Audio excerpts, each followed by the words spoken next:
Hola, bienvenido a tu devocional del día de hoy. Es grato que dispongas este tiempo para escuchar acerca de la palabra. Y quisiera comentarte algo que me parece muy interesante con respecto a nuestra fe. Y esto es que nosotros cuando reconocemos a Jesús como nuestro Salvador, nuestro Señor y nuestro Dios, comenzamos con Él una verdadera aventura en nuestra vida. Y podemos experimentar cómo Dios se mueve en nosotros y en cada cosa que nos sucede. A partir de ahí empezamos a llamarnos a nosotros mismos cristianos. Pero si nosotros nos ponemos a pensar, ¿realmente sabemos lo que esto significa? Porque muchas veces podemos confundir el término. ¿Sabías que este término cristiano viene de un origen griego y este significa pequeño Cristo? Este término era utilizado por los enemigos de la fe en Jesús y lo usaban como un insulto, como una burla, algo así como: mira, ahí vienen aquellos pequeños Cristos, decían ellos. Y aquello que empezó siendo una burla, con el paso del tiempo se ha convertido en el término que desde entonces hemos adoptado miles de millones de personas que hemos recibido en nuestra vida a Jesús y que hemos dado el paso de convertirnos en sus seguidores. En la Biblia podemos encontrar el origen de esta palabra. Si tú lo buscas, lo vas a encontrar en Hechos capítulo 11 versículo 26. Dice así: durante todo un año se congregaron con la iglesia y enseñaron a mucha gente, y fue allí, en Antioquía, en donde a los discípulos de Jesús se les llamó cristianos por primera vez. Es muy interesante leer que la Biblia define a los cristianos como un discípulo de Cristo, y me parece maravilloso pensar que a cada uno de ellos se le enlazó con el nombre de Cristo. Esto, traducido a estos tiempos, en nuestras vidas, significa que cuando la gente te reconoce como un cristiano, está enlazando tu vida con el nombre de Cristo. Pero volvamos a la historia. ¿Por qué los oponentes de los discípulos los comenzaron a llamar cristianos? O sea, pequeños Cristos. Esto es algo que debe marcar tu vida. La actitud de los primeros creyentes reflejaba tanto la actitud de Jesús porque ponían en práctica todo lo que aprendieron de Él. Esto hizo que alcanzaran su objetivo, representar a Cristo y darle a conocer, a tal punto que aún sus enemigos les llamaban pequeños Cristos. Esto mismo nos lo enseña la Biblia. De hecho, si tú lo buscas en 1 de Juan 2:6 vas a leer esto: el que afirma que está unido a Dios debe vivir como Jesucristo vivió. Cuando comenzamos a decir que somos cristianos, nuestra vida debe comenzar a representar a Cristo. Nuestra manera de actuar y de vivir se debe apegar al ejemplo que Jesús nos dejó. Y nuestras decisiones y actitudes también deben apegarse a lo que está definido en la palabra. Todo lo que hacemos, lo hacemos para glorificar su nombre. Y lo hacemos porque es lo que le agrada a Cristo. ¿Qué es lo que nos falta a nosotros personalmente para representar de esta manera a Jesús?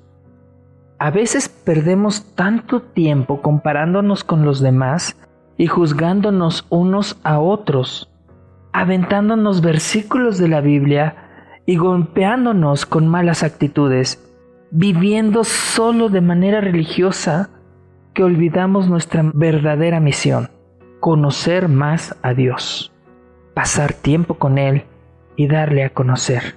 Esto es, adorar, compartir y ser como Jesús.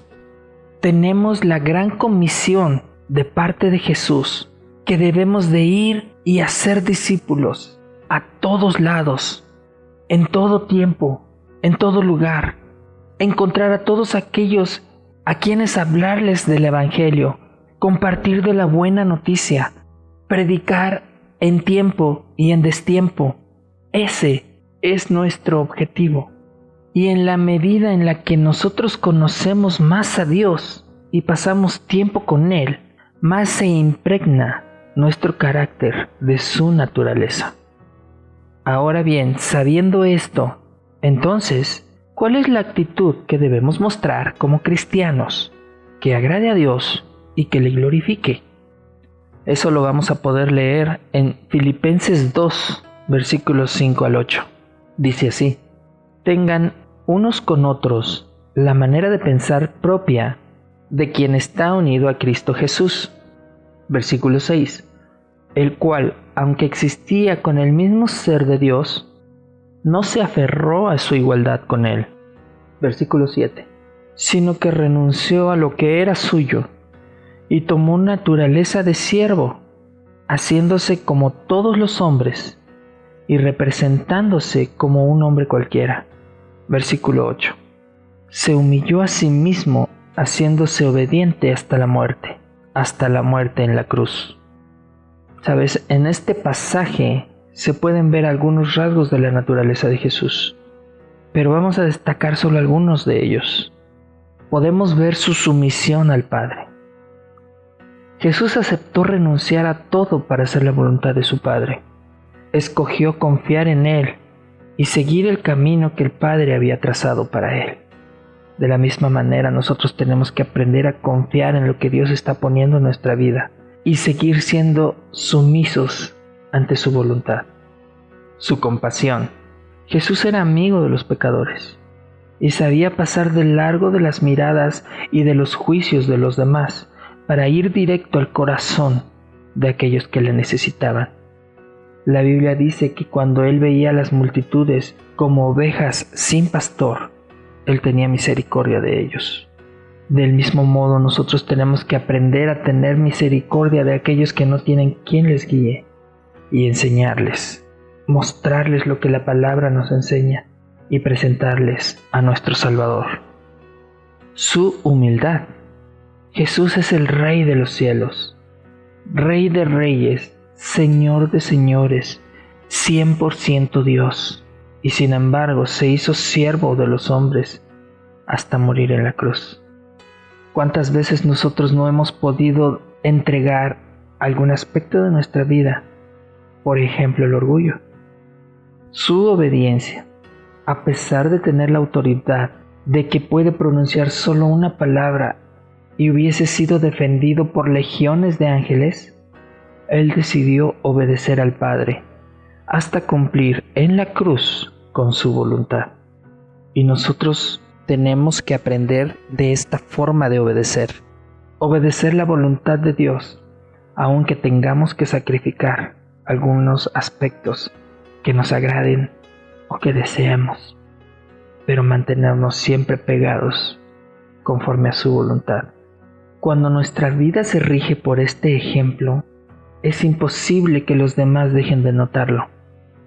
Y ahí es cuando verdaderamente podemos dar el testimonio de que somos hijos de Dios y que nuestro nombre sea relacionado con aquel que es sobre todo nombre, el nombre de nuestro Señor Jesús. Cerremos este tiempo con una oración. Señor, te doy gracias por cada persona que esté disponiendo su corazón en esta mañana a escuchar de tu palabra. Te doy gracias por la actitud que tú estás forjando en cada corazón, que se ha sometido a ti, Señor, y que ahora es obediente a tu voluntad y se apega a tomar las decisiones conforme a lo que glorifica tu nombre y a ti te agrada, Señor. Te doy gracias por cada persona que ha puesto su vida en tus manos. Y te pido en el nombre de Jesús que tu Espíritu Santo nos guíe en cada toma de decisiones, Señor, para que no nos apartamos ni a diestra ni a siniestra de lo que es tu palabra, y que tu Espíritu nos guíe en el camino correcto conforme a tu justicia. Te damos gracias, Señor, en el nombre que es sobre todo nombre, en el nombre de nuestro Señor Jesucristo. Amén.